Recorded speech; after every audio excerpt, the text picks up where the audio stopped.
Class 10th।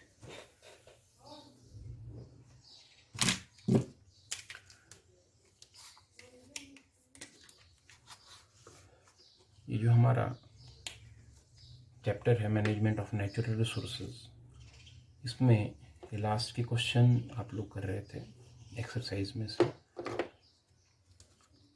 Question number 7 यहाँ हमने छोड़ा था। क्वेश्चन नंबर 7 जो है ये आज आप लोग जो है वो तैयार करेंगे। We saw in this chapter that there are 4 main stakeholders when it comes to the forest and wildlife.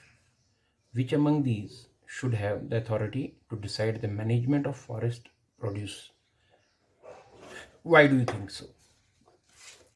देखो यहाँ जो फॉरेस्ट और नेचुरल जो वाइल्ड लाइफ है, 4 स्टेक होल्डर्स जो हैं, 4 दावेदार जो हैं, वो फॉरेस्ट के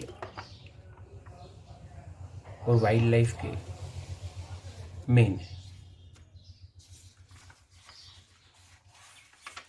जो जंगलों पर डिपेंड हैं या जिनकी वजह से जिनकी लाइफ जो है वो जंगलों पर पूरी तरह से निर्भर है, उनमें कौन कौन आता है? एक तो वो लोग जो फॉरेस्ट में या फॉरेस्ट के आसपास जो हैं वो रहते हैं। ऐसे लोग जो जंगलों में रहते हैं या जंगलों के आसपास रहते हैं, जिनकी लाइफ पूरी तरह से जंगलों पर डिपेंड है।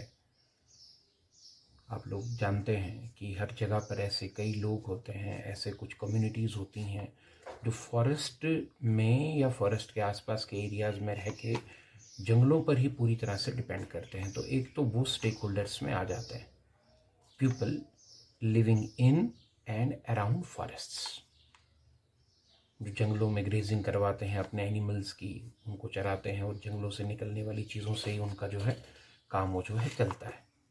एक तो वो आ जाएंगे। सो फर्स्ट स्टेक होल्डर जो है वो हो गए people living in and around forests.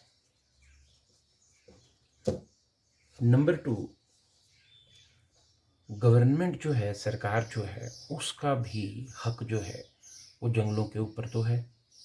तो सरकार की तरफ से फॉरेस्ट डिपार्टमेंट जो है वो बनाया गया है। वो जो फॉरेस्ट डिपार्टमेंट है गवर्नमेंट की तरफ से, वो भी इसमें एक स्टेक होल्डर आता है। फॉरेस्ट डिपार्टमेंट जो गवर्नमेंट की तरफ से फॉरेस्ट डिपार्टमेंट बनाया गया है, जिस पर ये जिम्मेदारी होती है कि वो जंगलों के रख रखाव का ध्यान रखें, तो फॉरेस्ट डिपार्टमेंट भी इसमें एक स्टेक होल्डर है। नंबर 3, जो इंडस्ट्रियलिस्ट लोग हैं, इंडस्ट्रियलिस्ट जो हैं या इंडस्ट्रीज जो हैं, क्योंकि उन सब का रॉ मटेरियल जो है वो फॉरेस्ट से आता है। फॉरेस्ट से आने वाले रॉ मटेरियल से ही सारी इंडस्ट्रियां वगैरह जो हैं वो चलती हैं। तो वो जो इंडस्ट्रियलिस्ट्स हैं वो भी इसमें एक स्टेक होल्डर है। और नंबर 4, इसमें जो वाइल्ड लाइफ है, जंगलों में रहने वाले जो जंगली जानवर हैं, वाइल्ड लाइफ, और जो नेचर की स्टडी करने वाले लोग हैं, फिर उनका नंबर आता है। तो इस तरह से ये जो 4 स्टेक होल्डर्स हैं, इनका जिक्र जो है इस चैप्टर में किया गया है। अगर आप इस चैप्टर का कंटेंट जो है वो पढ़ेंगे, यू विल सी कि इसमें इन 4 स्टेक होल्डर्स की जो है वो बात की गई है। हेयर जो चैप्टर इस चैप्टर में 257 पेज है, यहाँ पर स्टेक होल्डर्स के बारे में जो है वो बात की गई। People living in and around the forest, forest department, industrialists और वाइल्ड लाइफ। इसके साथ यहाँ जोड़ा गया है नेचर एंथुसियास्ट्स, जो कुदरत की स्टडी करने वाले लोग हैं, उनको भी एक स्टेक होल्डर जो है वो मानकर चला गया है। अब सवाल ये है कि जो ये 4 स्टेक होल्डर्स हैं फॉरेस्ट के, इनमें से ऐसा कौन सा है जिसे जंगलों के फॉरेस्ट का जो मैनेजमेंट है, रख रखाव जो है, उसका अधिकार देना चाहिए। क्या हम इंडस्ट्रियलिस्ट लोग जो हैं उन्हें जंगलों की देख रेख और जंगलों के रख रखाव का जिम्मा दें, या फॉरेस्ट डिपार्टमेंट जो है उसी पर सारा दारोमदार जो है वो डाल दें? वाइल्ड लाइफ और नेचुरल एंथुसियास्ट जो हैं वो तो इस जिम्मेदारी को नहीं ले सकते। या फिर वो लोग जो जंगलों में या जंगलों के आसपास सदियों से रहते चले आए हैं, उन्हें ये जिम्मेदारी देनी चाहिए। देखो, अगर फॉरेस्ट डिपार्टमेंट जो है वो सारे जंगलों का कंट्रोल लेना शुरू करता है और सरकार सारे फॉरेस्ट को अपने कंट्रोल में लेना शुरू करती है, तो वो जो लोग हैं जो जंगलों में रहते हैं, आसपास रहते हैं, ऐसी बड़ी बड़ी कम्युनिटीज़ हैं, उनके साथ सरकार का फिर जो है वो रेजिस्ट करते हैं और सरकार के साथ उनका टकराव जो है वो शुरू हो जाता है। इससे कई सारी प्रॉब्लमें जो हैं वो खड़ी हो जाती हैं। और इसीलिए अब ये मानकर चला जा रहा है कि जो जंगलों में रहने वाले लोग हैं और आसपास रहने वाले जो लोग हैं, वो कम्युनिटीज़ जो हैं उन्हीं को फॉरेस्ट का मैनेजमेंट जो है वो दे देना चाहिए। सो दे आर द बेस्ट, उन्हीं को ये फॉरेस्ट का मैनेजमेंट जो है वो दे देना चाहिए। इससे सरकार के साथ उनका कोई टकराव जो है वो भी नहीं होगा। और सबसे बड़ी बात ये है कि ये फॉरेस्ट में रहने वाली जो कम्युनिटीज़ होती हैं, ये सदियों से जंगलों में रहती हैं और सदियों से इनका ऐसा ट्रेडिशन बन गया है, इनके ऐसे वैल्यूज़ बन गए हैं कि ये फॉरेस्ट को अच्छे से मैनेज कर सकते हैं। सो दे आर द बेस्ट, वो इसके लिए बेस्ट हैं कि जिन्हें आप जो है वो मैनेजमेंट ऑफ फॉरेस्ट जो है उसकी रिस्पॉन्सिबिलिटी जो है वो दे सकते हैं। The person living in and around the forests have traditional knowledge of how best the forests can be managed. So they must be assigned this task of management of forests.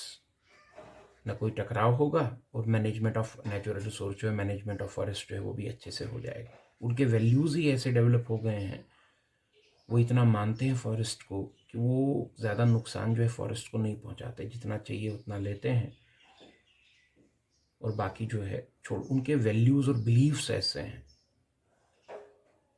कई लोग इसको अंधविश्वास का नाम देंगे, लेकिन देखो इन कम्युनिटीज़ में कई जगहों पर ऐसा बिलीफ है कि आप जंगल में हरे भरे पेड़ को ना काटें, इसको काटेंगे तो कुछ बुरा हो जाएगा, या जंगलों की कटाई के लिए आप लोहे की किसी इस चीज़ का इस्तेमाल नहीं कर सकते। ये उनके बिलीफ हैं और इसी से पता चलता है कि उनके अंदर फॉरेस्ट को लेकर कितनी रिस्पेक्ट जो है वो डेवलप हुई है।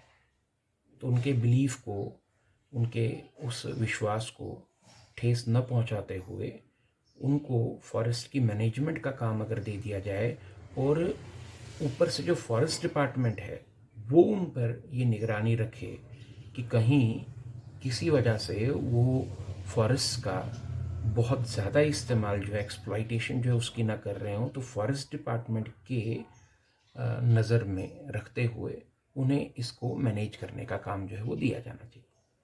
और ऐसा कई जगहों पर अब हो भी रहा है।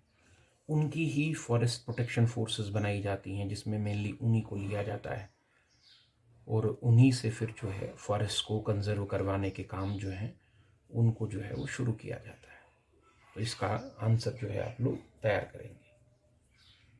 अब इसके बाद जो बाकी के क्वेश्चन हैं वो तो जनरल से क्वेश्चंस हैं, सब लोग अपनी अपनी तरह से इनके आंसर जो है वो लिख सकते हैं। How can you as an individual contribute to make differences to the management of forest and wildlife, water resources, coal and petroleum.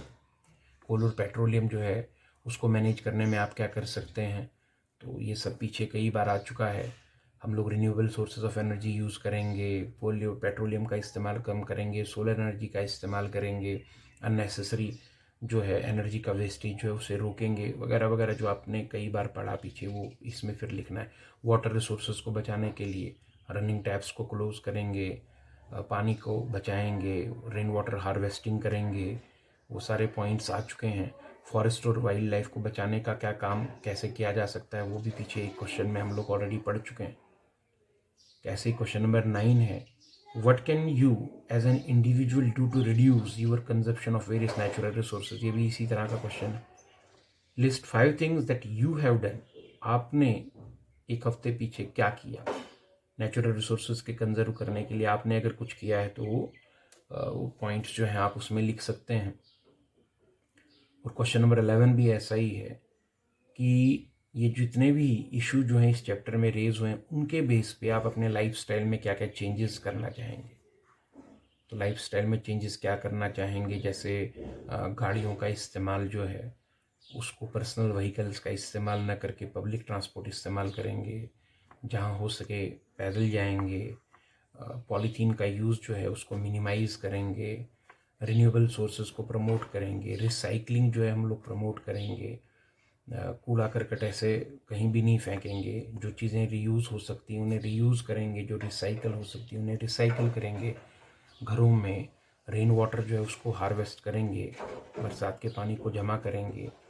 जो भी मेन पॉइंट जो आपने पढ़े हैं इस चैप्टर में उनके आंसर इसमें आप लिख देंगे। तो ये जनरल क्वेश्चंस हैं, कोई ऐसे क्वेश्चन नहीं है जिनमें आपको कुछ समझाने की ज़रूरत पड़े। तो ये सारे क्वेश्चन जो हैं 3-4 इसके आंसर आप आज बना लेंगे। और इसके साथ हम लोगों का ये मैनेजमेंट ऑफ नेचुरल रिसोर्सेज वाला चैप्टर जो है ये भी ऑलमोस्ट ख़त्म जो है वो हो गया है। इसमें 2-3 टॉपिक अभी हम लोग जो हैं और लेंगे अपने कल के लेक्चर में। आज का काम तो आपको मिल गया। इसमें ये वाटर हार्वेस्टिंग वाला एक काम जो है अभी हमने पढ़ना है। इसके अलावा 1-2 क्वेश्चन अभी इसमें और रहेंगे, लॉन्ग आंसर वो आपको बताए जाएंगे। और कल या परसों जो है फिर हम इसको कंक्लूड करके इसके बाद हम लोग जो है जेनेटिक्स वाला पोर्शन, जेनेटिक्स एंड इवोल्यूशन वाला पोर्शन जो है उसे फिर से शुरू करेंगे।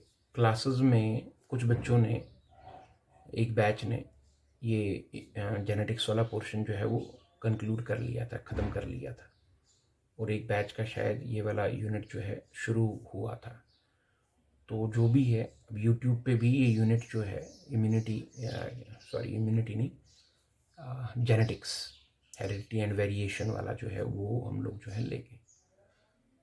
और एक चीज़ और है कि जिन बच्चों का फिजियोलॉजी वाला पोर्शन जो है, सर्कुलेशन, डाइजेशन, न्यूट्रिशन वगैरह, वो जो चैप्टर हम ऑलरेडी क्लास में पढ़ चुके हैं, रिप्रोडक्शन वगैरह, वो ये कर सकते हैं कि इसी यूट्यूब चैनल पे जो 10th के साथ 11th के लेक्चर आता है, क्योंकि 11th का इन दिनों फिजियोलॉजी का पोर्शन चल रहा है, तो वहाँ वो जो फिजियोलॉजी के लेक्चर्स हैं, सर्कुलेशन, रेस्पिरेशन, तो उन्हें आप देखकर अपना जो काम है उसे आप रिपीट कर सकते हैं, क्योंकि आपने पढ़ा हुआ है उन सब चीज़ों को। तो उन्हें वो देख के वो आसानी से आपको समझ आ जाएंगे, बिकॉज आप एक बार उसको पढ़ चुके हैं। आप उसको जब दोबारा देखेंगे वहाँ यूट्यूब पे, तो उन्हें भी आप टाइम निकाल के देखते रहें। उससे आपके जो चैप्टर्स आपने पढ़े हैं, सर्कुलेशन, रेस्पिरेशन है, एक्सक्रीशन है, न्यूट्रिशन है, रिप्रोडक्शन है, ये सब जो हम लोगों ने पढ़ लिए हैं, ये आप देखेंगे तो इसमें भी आपको जो है वो आपका कंसेप्ट और क्लियर हो जाएगा। तो उन वीडियोज़ को भी आप जो है वो देख सकते हैं।